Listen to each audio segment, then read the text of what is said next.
Hello mga bes! Ito po ang naisip kong ulam ngayon for today's video. Meron tayo ditong ginisang sayote at pritong alumahan. Meron din tayo ditong paksiw na salmonete na isda. At syempre, hindi mawawala ang ating patisili kalamansi sa usawan sa ating paksiw. Ito po ang mga naiisip kong ulam ngayon dahil alam nyo na, naumay tayo sa kinain natin nung bagong taon. Kaya isda't gulay muna po ang ating ulam ngayon mga bes.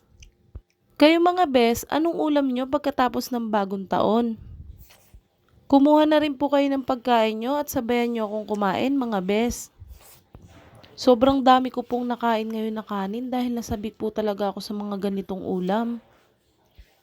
Tapos sabayan pa natin na isawsaw sa patisili kalamansi na sobrang anghang, ay talaga naman pong marami tayong makakain nito mga bes.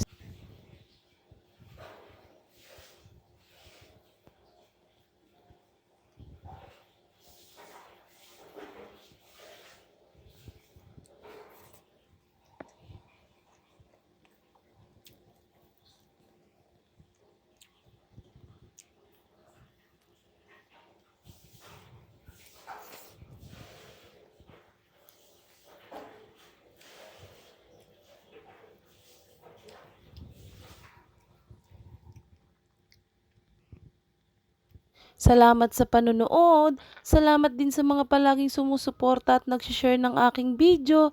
God bless po sa inyo.